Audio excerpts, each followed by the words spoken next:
Welcome to Dead Man Talking. Tonight's show is a long time coming. Wayne actually passed this story, the second series, over to me a good 3, maybe 4 months ago, and I had actually planned to hit it in one recording and put it out as one video, but as you know, it's been nothing but technical issues after technical issues along the way. Of course, as ever, please do let us know what you thought down below in the comments box. Please do like and share. It really does help build the channel and our community further. And why not hashtag TeamFEAR and DMT's Cryptid Crew. And so, with that aside, let's get into tonight's story, entitled The Feline Factor 2, The Horned Skull. Let's get straight into that.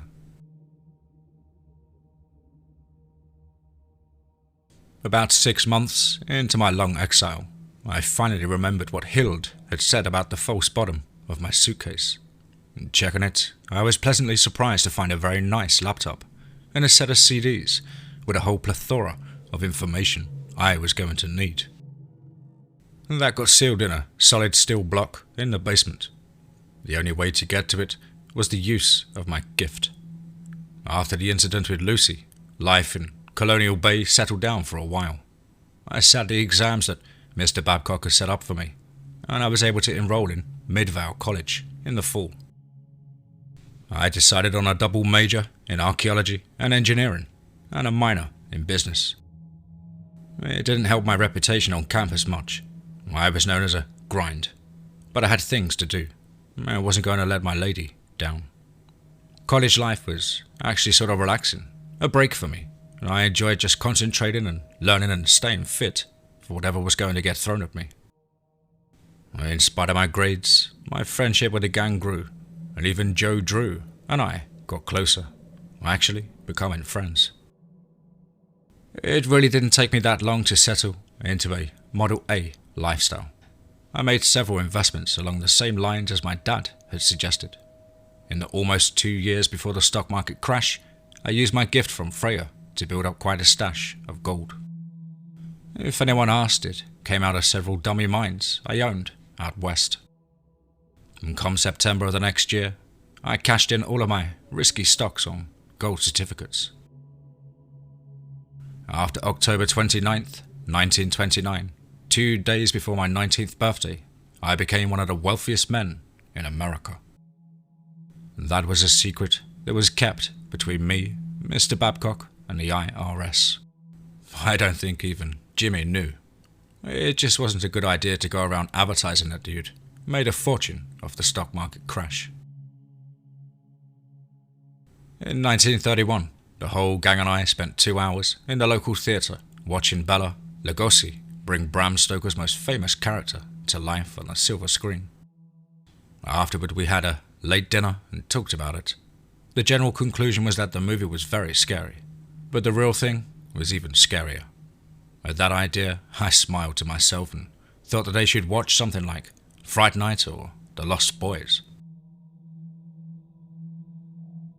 By June of 1932, I had graduated with a Bachelor's of Science from Midvale Polytechnic. Most of the gang had already finished their degrees and had moved on to begin their careers. Although the Depression was in full swing and jobs were as rare as hen's teeth, so were college degrees, and that little piece of sheepskin could open a lot of doors. George and Betty were engaged and planning to marry as soon as this fall. Betty was working in the secretarial pool for a law firm in DC, and George was a geologist and surveyor for the local company. It kept him busy, but paid pretty well, for the Depression, that is. Dot and Eddie were a regular couple, but right now just dating. Both of them had careers to start, Eddie in mechanical engineering and Dot was going on to medical school. The latter was causing quite a stir among the local population. Female doctors were not the normal in 1932. Jimmy was working as a junior architect for a firm that had a contract with the same company that had erected the Empire State Building. And Long John had become a minister considering his exposure to Lucy, I could have really fought him there. We all began to drift apart until tragedy brought us back together right after my graduation that May. Jimmy had committed suicide. He'd hung himself in his apartment in DC. Well, there was no note, no explanation, no anything. His dad had found him hanging there after he'd been out of contact for a few days. It was at the funeral that we all started to reconnect. By this time, although I was technically the youngest, they all sort of looked up to me as someone that they could go to for help. I remember the funeral well. Two things stood out. The first is that my mother was right about Christian funerals. Without fail, the minister always goes trolling for souls. It seems that they can't do their job of comforting the afflicted without afflicting the comfortable. The second was that it was a bright and cheerful June day, a sharp contrast to the sadness in our souls.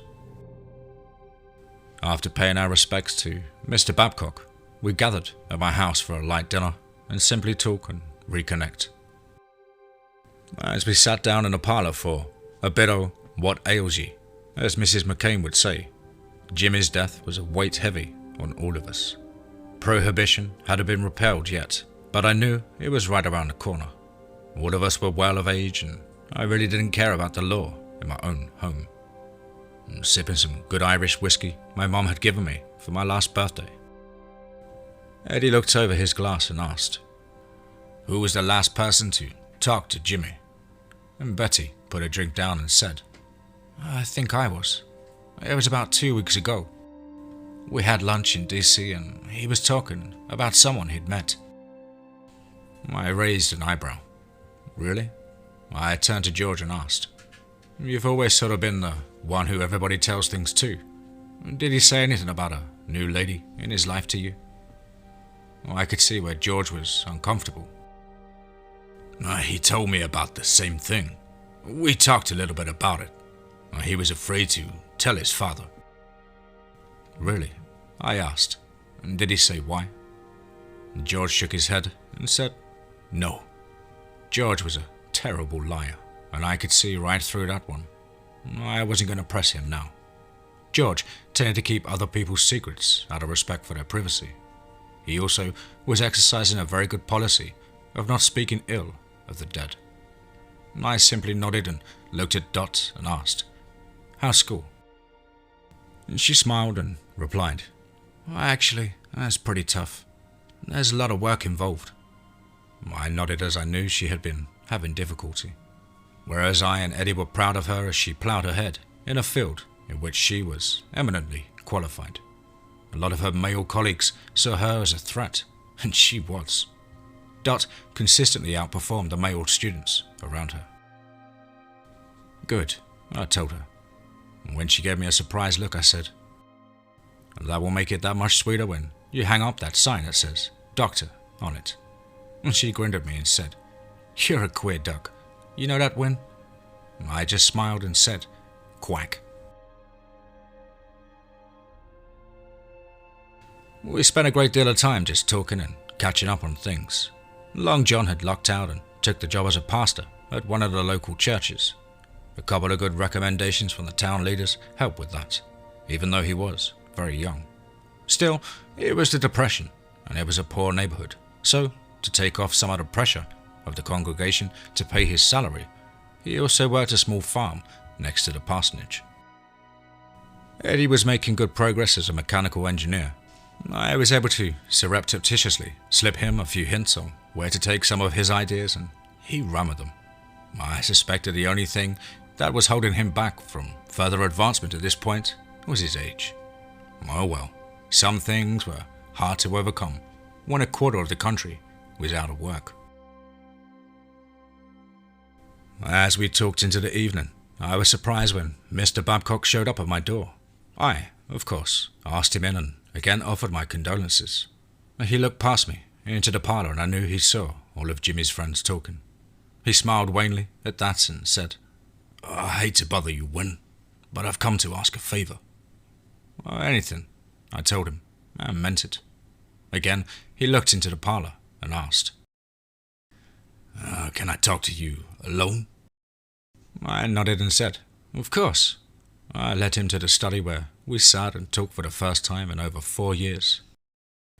The main difference was that the room was now a place that was my own and not a place I'd just inherited.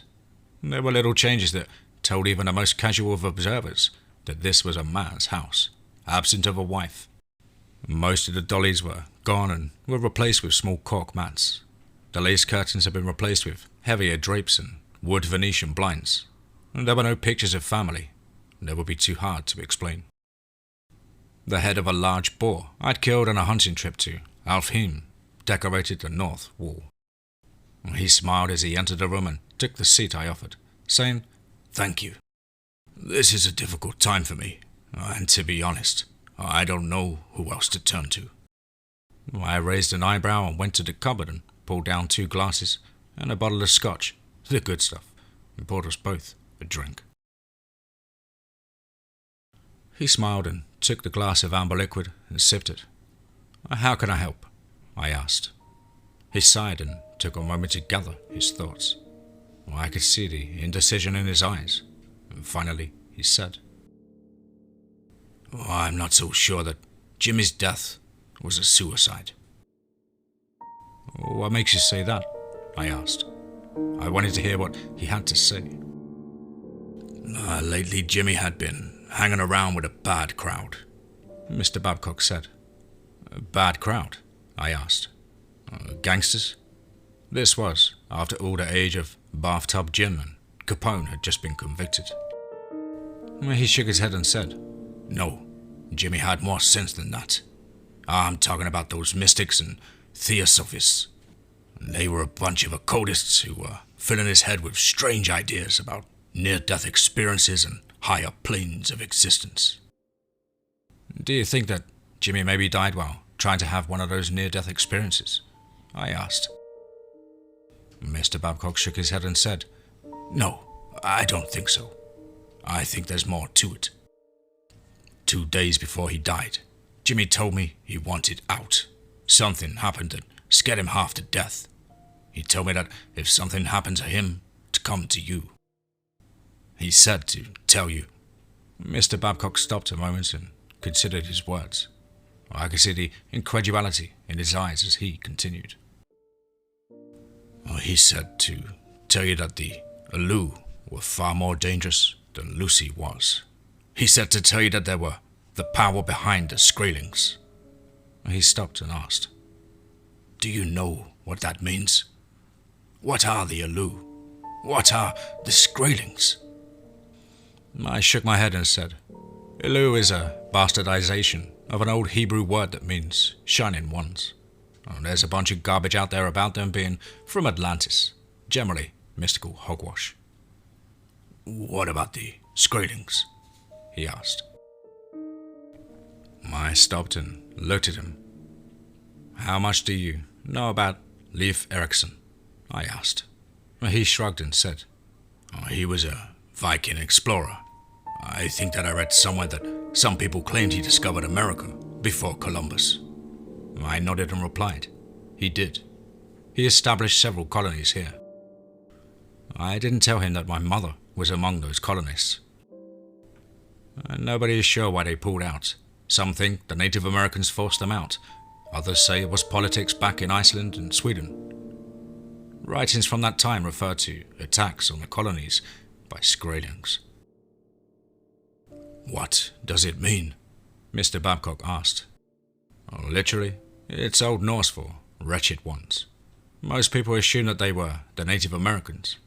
I told him, wondering about it. Mum refused to talk about the Skraelings. She said that we didn't have to worry about them anymore. I know that she would always shudder slightly when she talked about them, and this was coming from a woman who'd once kicked Charlemagne where it counts, who was a master swordsmith. The Skraelings had frightened her so bad that the echo of it had lasted 1,000 years. "Native Americans?" Mr. Babcock asked. I smiled at him. "I'm sorry. It's the direct translation of what the Swedes call Indians. Inheims, Americans. I never got used to calling them Indians. I lied to him to cover up my anachronistic slip of the tongue. How do you know all this? Why would Jimmy want me to tell you this? Can you help?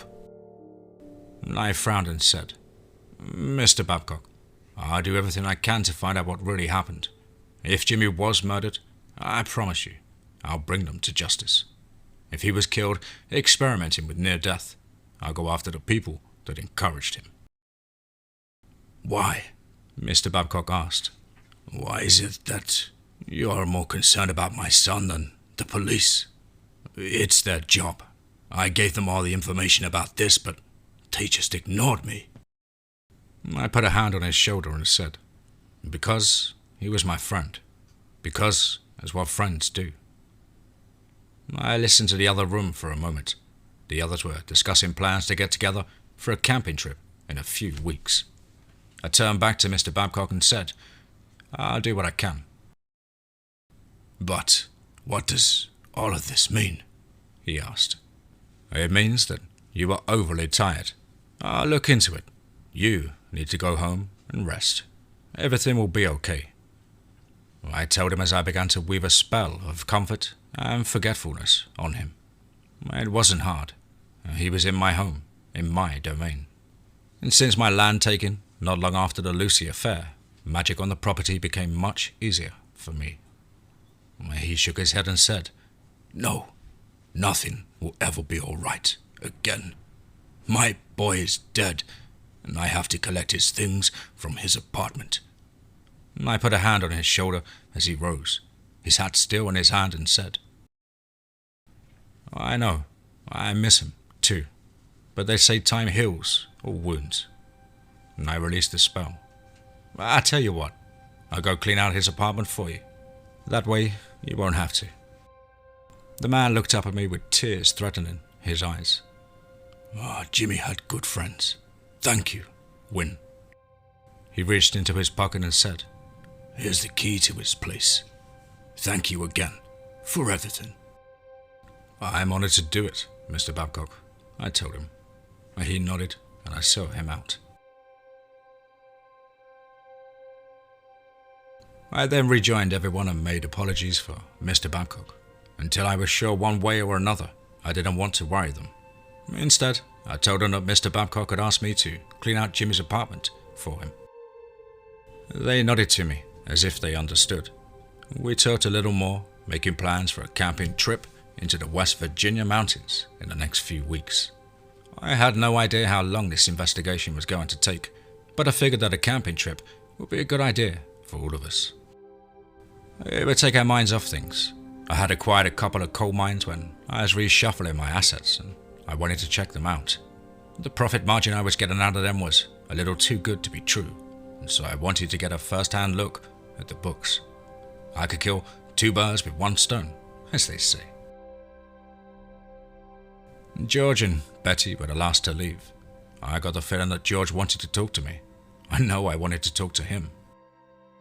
After he got Betty settled into the front of his Buick, he then came back up onto the porch to talk to me. I got the feeling he was feeling bad about the lie. Listen, Win, about Jimmy's girl. I raised an eyebrow and said, I got the feeling you were protecting somebody. I would have asked if Mr. Babcock hadn't come tonight. He wants me to check into some things Jimmy mentioned. I just don't want to end up telling him something that would upset him. That's what I wanted to talk to you about, George said. If he didn't tell his dad about her, that meant he thought he'd disapprove. What is she? Colored? Jewish? A he? I asked. George looked surprised at the last one and said, No, that's not Jimmy. He didn't say he didn't want to tell his dad about her. He told me he was afraid for his dad to meet her. He stopped for a minute and said, I got the feeling he was afraid for his dad. He was maybe a little afraid of her. And I nodded. That wasn't the Jimmy I knew. He charged into a nest of vampires to save his friends. It would take something serious to frighten Jimmy Babcock. Do you know her name? I asked. Zilla Lamech, he replied. Weird name if you ask me. He said she was named for somebody in the Bible. I smiled. The first thing that came to mind when I heard Zilla was actually 300 feet of fire-breathing lizard stomping through downtown Tokyo. Still, named for somebody in the Bible, and Jimmy's message had mentioned the Ilu. I needed more information. Look, when I go to clean out Jimmy's place, do you want to come with me? He gave me a strange look. What's up, Win? I shrugged and said, I don't know yet. I'll let you know tomorrow, if you want to come with me. Pick me up around 10? He asked. I will do, I told him as he backed down the steps. I suddenly got the same feeling that we had back 4 years ago when we were chasing down Lucy. The mystery of it all started to stir the soul of this little cat. It was time to go back to work. I had an idea. There was a specific spell that all the mage cats know. It was one of the spells the old father mentioned, availible. It wasn't a whole lot of use to us in modern times. Hanging was no longer the preferred method of execution in my own time, and it was going out of style in this one. But it still offered me some hope to get some answers. The fact that Jimmy hanged himself gave me a source of information if I had the stomach and raw callousness to take it. I went upstairs to change. I had plans, and they were going to involve a little late-night magic in a cemetery. I gathered the things I was going to need for a rather grisly spell and put them in an old rucksack. I wasn't going to use a shovel tonight. That would take forever and offered too much of a chance of being discovered. Instead, my sister-in-law had taught me just a few useful spells. When I was finished, though, I just hoped nobody tried to exhume Jimmy's body. Slipping into the cemetery was easy. I didn't even have to use a fog spell to cover the grounds, and what I was doing, it was already there. Oddly enough, the cemetery on a moonless night was not the least bit intimidating to me. As my dad used to say, it's not the people in their graves that you have to worry about. And by the time I was set up, my watch told me it was well past 1 o'clock. No, I didn't need the witching hour for what I was about to do. I'm not that kind of mage. It took me less than 5 minutes to get the earth moved and the polished maple coffin on the ground beside the pile. I was gentle. Jimmy was a friend, after all. Before I opened the casket, I got the things I would need for the spell. My sea axe, my reddening agent, and a candle. The grisly part of the work was that the spell had to be carved into Jimmy.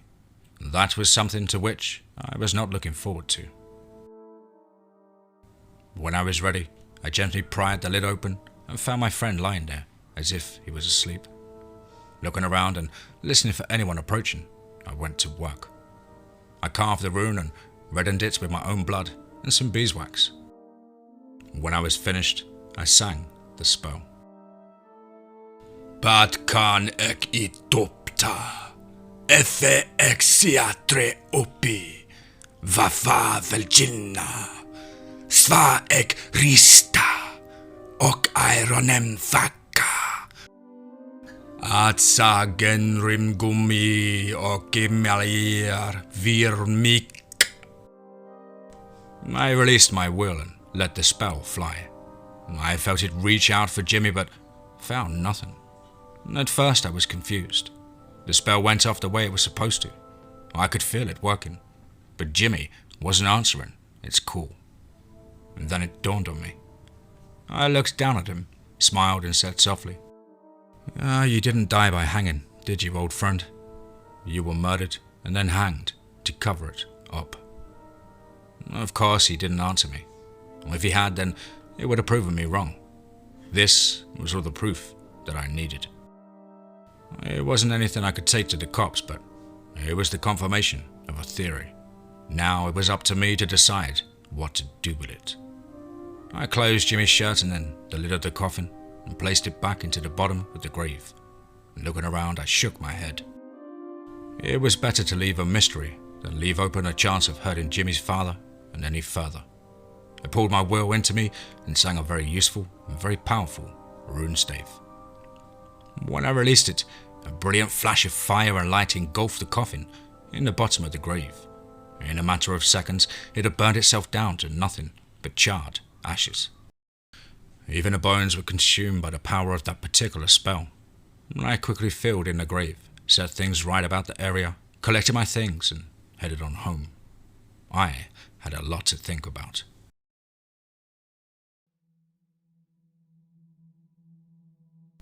The next day, I collected George and we headed over to Jimmy's place. George must have sensed the turmoil in my mind. As we tooled down K Street towards the apartment building where Jimmy had lived, he looked over at me and said, "Okay, Win, spill it." I smiled and said matter-of-factly, "Jimmy didn't hang himself. He was murdered." He nodded and asked, "And you know this? How?" I shook my head and told him, "Trust me, you don't want to know." "More of that Nordic magic stuff?" he said. It wasn't a question, it was a statement.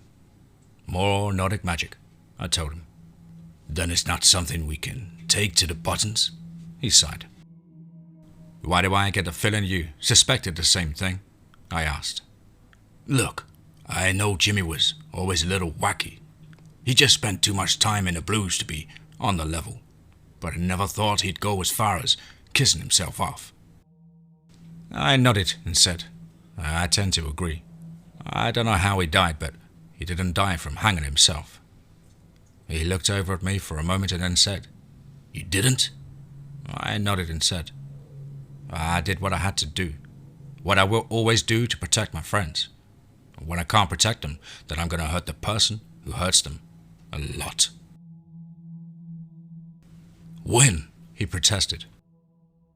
"It was Jimmy, for crying out loud." By the whine in his voice I knew he was hurt by whatever it was that he suspected I'd done. I looked over at him and asked, "I know who it was, and don't think I won't live with what I've done for the rest of my life, but I won't let whoever did this get away." He nodded at me and swallowed. We were silent for the rest of the trip. I had one more spell I wanted to use. It was a bit of Psychometry I had picked up from Mum. Before we packed up anything, I was going to see what had happened in that apartment the night Jimmy died. I would have my answers. Unfortunately, they would only generate more questions. As we got out of the car, I pulled my bag and broom out. George gave me a strange look. "What have you got in mind, Win?" "Just a little something my mum taught me." I grunted to him as I grabbed the bag, trying to put the images of the night before out of my head. This conversation was beginning to get to me. It was easier to deal with as long as I didn't have to think about some of it too much. Sometimes I wonder how Trey deals with what he did on the nights of Howes. The blood eagle is not something for the squeamish. We weren't silent as we traipsed up the stairs, our leather shoes echoing off the surrounding wood. Reaching his door, I pulled out the key and went on inside. I could see where the room hadn't been cleaned since they cut poor Jimmy down from the light fixture. I started to let my eyes shift into my other sight, but the sounds of someone else on the stairs stopped me. In a few moments, a small balding man who looked like a store clerk out of one of the old westerns came in. "Can I help you, fellas?" he asked. I smiled and said, "I'm Win Greenbow, and this is George Tomlinson. Mr. Babcock sent us over to gather Jimmy's things." "Did he send you this month's rent too?" he asked. I raised an eyebrow at him. I was pretty damn calloused, but it was the depression and money was tight. "How much is it?" I asked. $25, he said. I looked around the apartment and realized he was asking an outrageous amount for a little 4-room place. I raised an eyebrow at his declaration and he quickly added, "That includes electricity, water, and gas." Shaking my head, I reached for my wallet and handed him $100. "This will cover the next 4 months. I give it a key back then." He looked at me and then at the money. Even George's eyes bugged out a bit. At it, $100 was more than a month's wages for a lot of working men, but I wanted to have access to this place for a while, and I didn't want to be bothered by snooping eyes. That's a lot of money, fella. You're some friend." "I want a receipt," I told him. He stopped and looked at me. "I'm as honest as the day is long."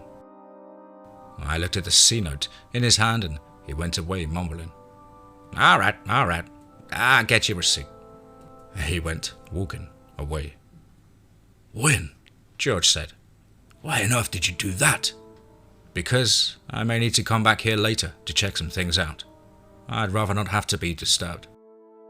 "Well, we better get to work," he said, looking around. I shook my head. "Not just yet. I don't want to move things until after I've done what I need to do, and I don't want to start that until after the landlord has left us in peace," I told him.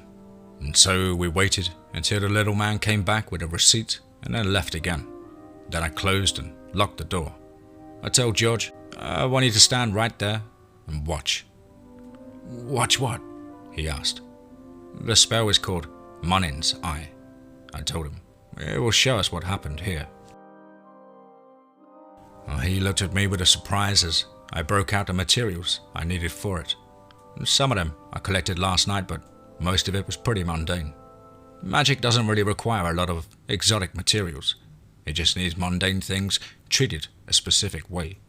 Mainly for this, I needed something to connect it to Jimmy. I had more than what I needed here. I began to carve the rune stave I needed into the small wax candle I had, and when I was ready, I set it down in the middle of the floor, lit it, and stepped back. Singing the runes, I released my will. A mist began to bellow up from the floor as the events in the room began to play backwards, and for long moments we watched an empty room. But after a few minutes, we could see the events of Jimmy's body being carried out and all the way back to Mr. Babcock's discovery of him. The figures were muted, indistinct, like one picture superimposed on another, but we would clearly see faces and figures formed from the mist. Next to me, I heard George gasp in disbelief as the spell worked, as the whole scene was played out in reverse. For long moments, we watched Jimmy's body hang from the ceiling, where the light fixture was attached. Then there were several smoky, indistinct forms in the room. They were little more than blurs in the mist, and we could make out no details. "What are those?" George asked in a low whisper, and I shook my head and said, "I don't know. They should be as clear as the rest of the images. Something is hiding their true form." We watched as time ran back, as the misty forms moved about the room. To us, it looked like they slowly took Jimmy's body down from the ceiling, but I knew that we were simply seeing the room's memory in reverse. We watched as the two exited, leaving Jimmy's body lying on the floor with a single misty outline in the room. And for long moments, nothing else happened until it went to the phone. As it put the phone down, we watched as it went back over to Jimmy and knelt beside him. And for a few seconds, it stayed there. Then we saw it slowly raise him to his feet, and there was a sudden twist of his head. And although the images were silent, I could almost hear the audible crack of his neck breaking. They kissed for a few seconds and then pulled away. Jimmy and the misty outline were arguing, and it looked heated. I wished the spell granted the ability to hear, but it didn't, and I didn't know the one that would allow that. Believe it or not, it's much more difficult. Jimmy kept shrugging like he didn't know something. A mystery person, whom I was now convinced was a woman, kept demanding. "Well, I've seen enough, Win," George said, and I looked over at him. The shock on his face told me all I needed to know. I nodded and released the spell. The candle melted into nothing, the power spent. I knew that I wouldn't be able to use it again. The memories of this place had been burned out in the casting. "Do you think the other form was his girl?" I shrugged and said, "I don't know. Jimmy didn't strike me as the kind of guy who would have a little something on the side." "He wasn't," George said. "But Jimmy was a big guy. How could a woman break his neck like that?" I shook my head and said, "George, not all women are weak. Lucy could toss around most men like ragdolls." And I thought for a moment as I began to pace out on the floor. but I don't think she was a woman. I told you, Jimmy doesn't mess with guys, George said, and there was an unspoken admission that he knew someone who did. I'm not talking about that, George, I said. I'm not sure she was a human woman. She may have looked like one at least to Jimmy or anyone else who saw her, but I think she was something called an aloo. What's an aloo? He asked. That's the problem, George. I don't know. But I know someone who does, or who can find out for me. Who? He asked. The recondite order, I said. They won't talk to you, he said. Well, Joe will, but the rest of them want you hide in front of their fireplaces. And I chuckled and said, I know, but since we aren't shooting at each other, maybe they'll be a little more open. You can hope, George said. Yeah, I can hope, I replied as we set out to pack up Jimmy's things. I mainly wanted to get anything that might embarrass Jimmy's dad. Trey once told me that part of the duty of the best friend should be to clean up your friend's hard drive and search history before anyone else saw it. To me, this was the 1930s version of that. And to be honest, outside of some mildly pornographic art books, there wasn't really anything there. It took us most of the day to get it emptied and in boxes. We took the food in the pantry down to the local soup kitchen. Somebody at least needed to get some use out of it. We got the rest of the personal stuff packed up and in the back of my other cell. Before we left, I took a box of sea salt I'd brought and the broom. There was a bit of cleansing ritual dedicated to the Old Mother that I performed. I have a friend who swears by it. He said he once used it to clean out the bad spirits in his home brought there by a very bad witch. According to him, she wasn't evil. She was just bad at being a witch. Anyway, the spell not only got rid of the bad spirits, but the bad roommates as well. It was perfect for putting to rest anything that might still be in the apartment. As we settled into the front seat of my car, I looked over at George and said, I'm going to stop by the bookstore. Which bookstore? When? He asked. Dunstan's, I told him. Where Joe is. Well, I'm going with you then, he said. That might not be a good idea. Like you said, they don't like me very much, I told him. He shook his head and said, What a more reason for me to watch your back. I shrugged and replied, Suit yourself. It was only about a 15-minute drive from Jimmy's place to the bookstore. I could tell that George was a little weirded out by what had happened in the apartment. And finally, he sighed and said, You'd make a great detective. You know that, Win? I shook my head. Nothing we know now can be introduced as evidence into court, I told him. The judge would laugh me out of the courtroom. You could show him, George said. Yeah, and then disappear somewhere. What I can do scares a lot of people, George. You included. It's best to keep it a secret. I'm sorry for busting your chops about last night, Win. I can tell that you don't enjoy what you're doing, he finally said. It's okay, George. Believe it or not, it does bother me. I don't know which bothers me more, though. The fact that I couldn't speak to him, or if I'd been able to. Why? He asked. Because I would have been ripping his soul from wherever it is and interrogating it. He wouldn't have had much of a choice but to come and answer me truthfully.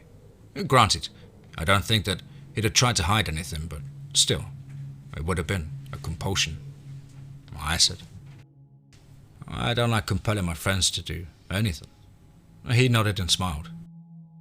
I got the feeling he was starting to understand that this wasn't a game with me.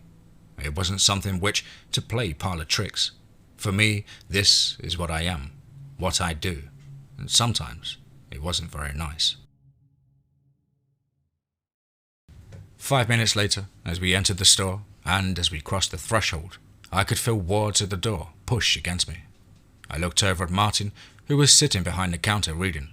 He looked up at me and said, "What are you doing here?" Disgust and just a bit of fear were dripping from his voice. "I came to see Joe," I told him. "I need some information." We don't help the dark breed, he said, getting up, and I could see his hand start creeping towards his jacket. Don't be stupid, Martin. Joe's voice interrupted us from down one of the aisles. If you pull that gun, he's liable to make you eat it. Then turning to me, he said, Hello, George. Hi, Joe, I told him. How can I help you? He asked. I need some information about a name that doesn't mean a lot to me, I said. What name? Ilu, I told him. I watched the color drain out of his face. What do you know about the Ilu? He asked. Nothing, I told him. That's the problem. I think they're involved with killing one of my friends. Joe's face was a mask, unreadable. I've seen what you do to people who threaten and hurt your friends. I shudder to think what you're going to do to someone who actually does. Who was killed? Jimmy, George said. They broke his neck and then hung him from the light fixture to make it look like a suicide. And how do you know what they did? Martin demanded. I turned to look at him and said, Don't ask questions you don't want to know the answer to, Martin. It just makes us both uneasy. I can handle anything that makes you uneasy, Martin said. I smiled at him and replied, Okay. I used Martin's eye. He raised an eyebrow at me and said, That particular spell has never been corroborated as being accurate. It has never worked twice on the same location. I chuckled at him and said, Sometimes being ignorant is less dangerous than a little information. Of course it doesn't work twice in the same place. Magic requires energy to work. It burns out the memory of the place to fuel itself. You could, of course, supply it with another form of energy, but the only one I know of that works is to spill innocent blood, and unlike your friend Leon, I won't do that. Game, point and match, Martin, Joe said. I'm sorry to hear about your friend Jimmy. He was a good kid. What makes you think it was the Ilu? Because his father came to me last night. He said that about 2 days before Jimmy died, Jimmy had told him that if anything should happen to him, that Mr. Babcock was to come to me. He said to tell me that the Ilu were the power behind the Skraelings. I watched as Joe listened to what I said. I felt something press against my mind, a command to leave the premises. I just about had enough out of Martin. I turned and looked at him. He was wearing his usual brown tweed suit. I smiled and concentrated on the buttons of his fly. And luckily they, unlike the tweed of his slacks, were non-organic, brass to be specific. I used my gift from Freya to turn the outer layer of them into urushiol. He was going to be in for an unpleasant few days. Why would he call them Ilu? Joe asked. I shrugged and said, I don't know. I know the name is bastardization of the Hebrew word meaning shining ones. You speak Hebrew? Martin asked in surprise. My parents taught me a lot of languages, Martin. I'm very educated, I told him in exasperation. I turned back to where Joe was finally limping down the aisle on his cane to join us. He stopped for a moment at the shelves and pulled down a book. He pushed past me in the tight confines of the bookstore, opened a huge leather-bound tome, and lay it on the counter. How's your ancient Hebrew? Not as rusty as you might think. One of my majors was archaeology, I told him. Then it should serve you well here, he said as he began reading. From what I can tell, the Ilu were the sons and daughters of the union of the sons of God and the daughters of men mentioned in Genesis 6. Some people say that they are the giants mentioned there as well, but I'm not so sure. I think that since the giants are mentioned separately from the Ilu, they aren't the same. I nodded and said, My own experiences with giants is that they are elemental forces who take physical form. Yes, if they take a human as a mate, then the children are likely to be powerful, but I don't see them as forming their own race. I tend to agree, Joe said. How do you know so much about giants? Martin asked. I'm a Northman, Martin. We know about giants. I told him. And turning back to Joe, I asked, "The sons of God, not the sons of gods?" I asked. "Yeah, it's singular," he said. "Of course it's singular," Martin interjected. "Martin, shut up," George finally interjected. The big man looked at my friend in shock. "I don't have to take any lip off you, young'un." And finally, I had enough. I looked up from where I was reading and asked, "Martin, do you know what you say to an angry witch?" I watched as he thought about my question, and finally he shook his head and said, "No." "Ribbit," I told him. It took a few moments for what I said to sink in. "Okay, I'm shutting up." "Good," George, Joe and I said simultaneously. "How do you know the Ilu are the children of those unions?" I asked. He shrugged and said, "I don't. It's just fairly accepted law. Some of it has been even made into the modern occultist movement. Some of the mystics are saying stuff about them being ancient Atlanteans." I shook my head and said, "I don't think so. From what I know about the ancient Atlanteans, which, granted, isn't much, they didn't have anything to do with Yahweh. According to the Chronicles of Balance, the head goddess was not happy with Yahweh because of what he did to Vincian the Grey." "I never heard that story," Joe said. I shook my head and told him, "That's a bit of extra teaching we got as mage cats." "Who was Vincian?" George asked. "When Lilith refused to submit to Adam, Yahweh sent 3 angels, Sanvi, Sansavi, and Semegalev, to force her back to her husband. When she refused, they cursed her to become the first vampire and started killing her children. She fled to Atlantis with her surviving offspring, and there was given shelter by a nobleman named Vincian. When he refused to turn her over to the angels, they cursed him as well. He is a very old and very wise vampire," I told him. "One of the first of the Forsaken." "That's hogwash," Martin said. I looked over at Joe and asked, "Do you have a bucket of water to keep him in?" "I could see if we got something in the back," Joe said. "You could always use the toilet," George suggested. Martin sank back into his chair and held up his hands. "Tell him about the spell, Win," George suggested. "What about it?" Joe asked. "Whoever was responsible for killing Jimmy didn't show up clearly on the spell. They were just an indistinct blur, like smoke or something." Joe rubbed his jaw. "That sort of fits what we know about the Ilu. We haven't encountered many, but we know they have powerful minds that are capable of resisting even the strongest mesmerism." Martin started to say something, but George leaned over the counter and said, "Is it pertinent to the conversation?" Martin said, "No." "Then keep it to yourself," George told him. "We also think that they're shapeshifters. They got the power to cloud men's minds," Joe said. "Like the shadow?" George asked. Something like that," Joe said. "We know that a mirror shows their true face, and they will go a mile out of their way to avoid their own shadow." "Anything else about them that I should know?" I asked.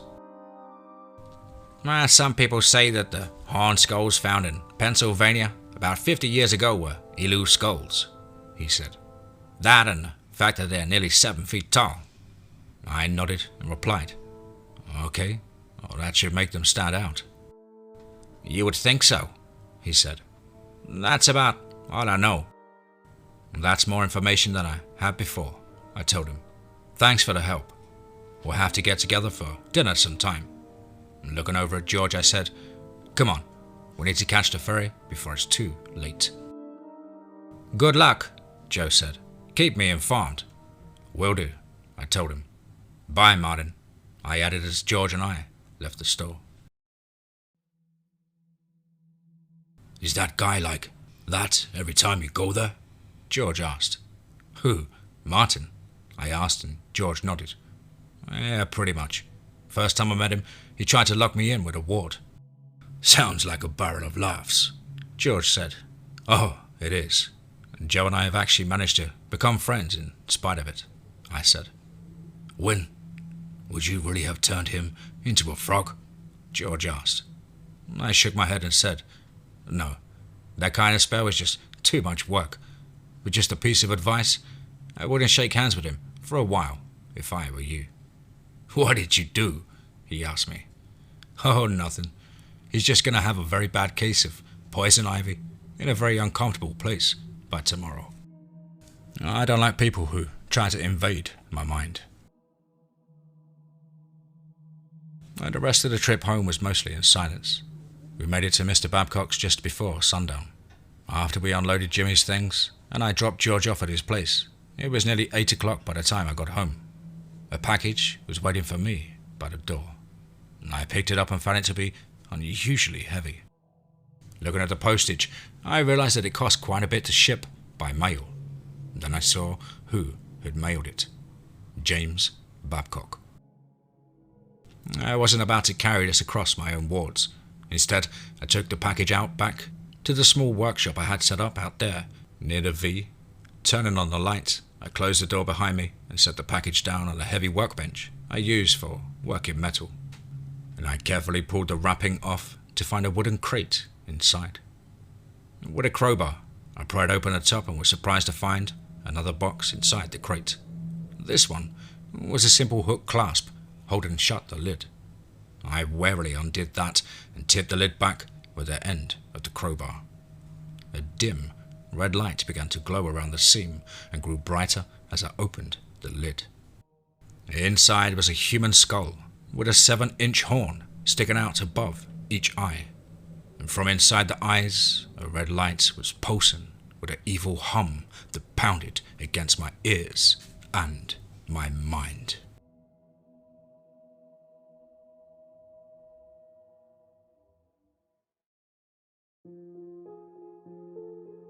Wow, wow, wow, wow. Certainly another one. Wow.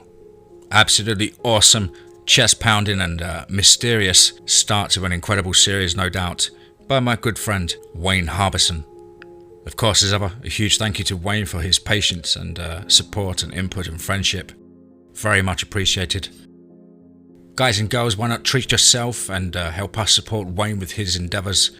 Go to the links in the description box and that will take you over to Wayne Harbison's Amazon profile, where you can find all of his stories that we've pretty much covered on this show, plus much, much more. Of course, as ever, please do let me know what you thought down below in the comments box. Please do like and share. It really does help build the channel and our community further. And why not hashtag TeamFEAR and DMT's Cryptid Crew. If you're an aspiring writer, why not get in touch with myself at the usual email as on screen, which is dmtforestofear@gmail.com, and I look forward to hearing from you. I hope everybody's doing well and as happy as can be during these testing times, family and friends alike. And above all, remember, be safe, not sorry.